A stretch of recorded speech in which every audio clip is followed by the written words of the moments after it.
Concerned stakeholders of the ruling All Progressive Congress APC have tackled the Governor Maimala Burney-led Caretaker Extraordinary Convention Planning Committee (CECPC) over its handling of the party, saying the committee cannot lift APC from its woes. Consequently, the stakeholders asked the committee to immediately resign, saying the committee, which was interventionist and ad hoc in nature, had continued to act like a statutory National Working Committee (NWC). They demanded the immediate dissolution of the CECPC should the committee members fail to heed the call for their resignation. According to the stakeholders, there is need to urgently convene a national convention and put in place all-inclusive and substantive National Working Committee. At a news conference yesterday in Abuja, spokesman of the stakeholders, Ayo Oyalowo, also faulted the party leadership for barring aggrieved members from accessing the party's secretariat. When we concluded that the practices within the party run contrary to the progressive image and credential of the APC, we raised our voices because we do not want to go down in history as one of those whose silent complicity brought the APC to where it is headed. We spoke out with the full expectation that we would lend our support to genuine efforts aimed at affecting the corrective measures clearly needed by our party, as it was beginning to adopt practically all abnormal political practices as a norm.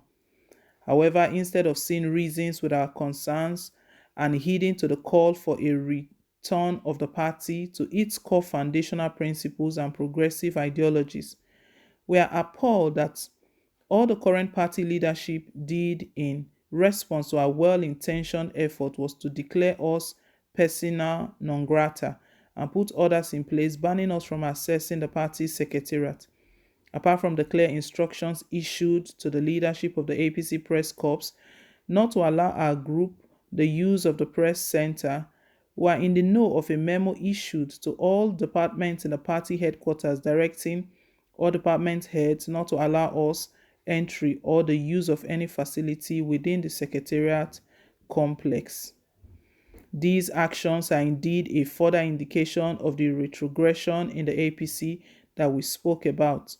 For we believe that no true progressive party would deny members any right or privilege on account of expressing a contrary but valid position.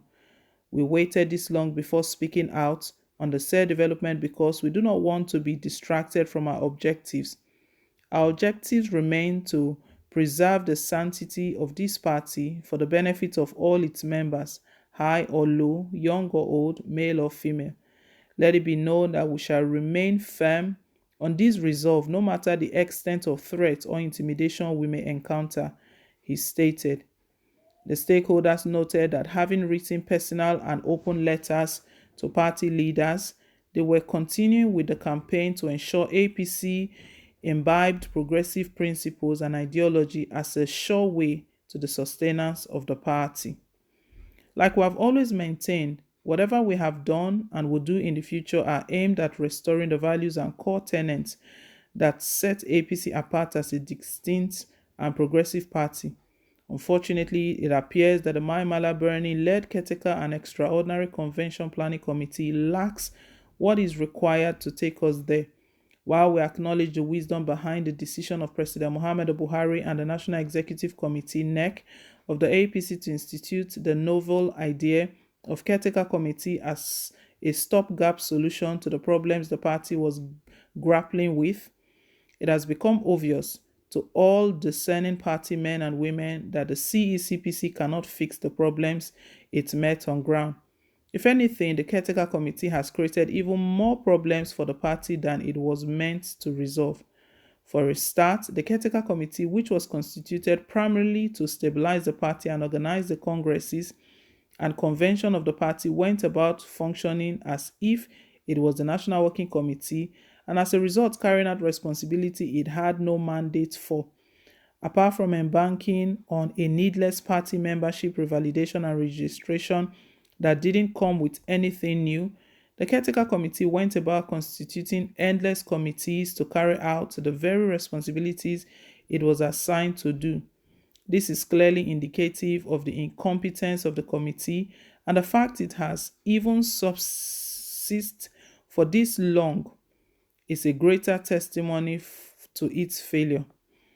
If the committee's many roundabout activities were effective, it would have since fulfilled its mandate and give the party a new leadership. The Caretaker Committee has conducted what is arguably the worst ward, local government and state congresses since the formation of the party in 2013.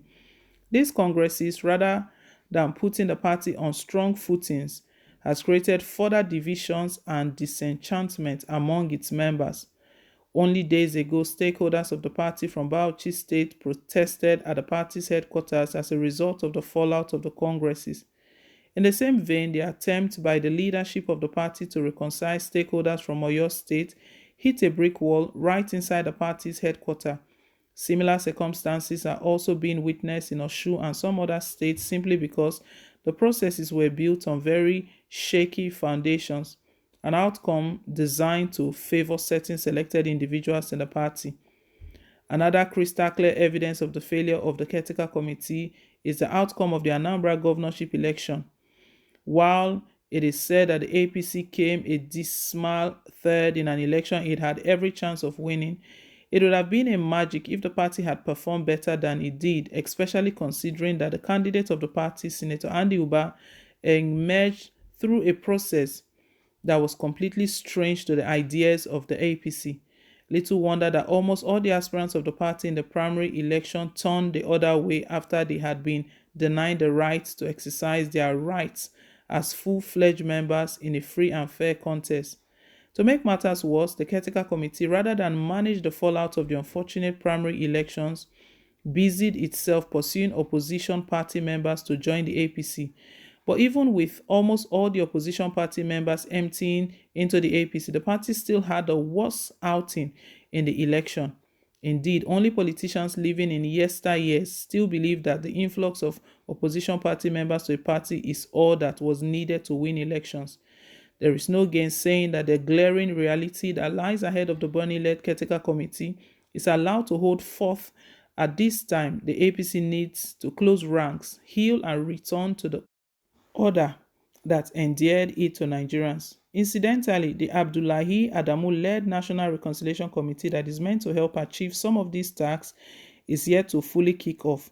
Apart from the fact that the committee is still struggling to find its feet in spite of the huge tasks ahead and the limited time at its disposal, it is left to be seen how much his piecemeal approach the Buni-led committee has adopted just to be seen as doing the needful will help to get us out of the woods.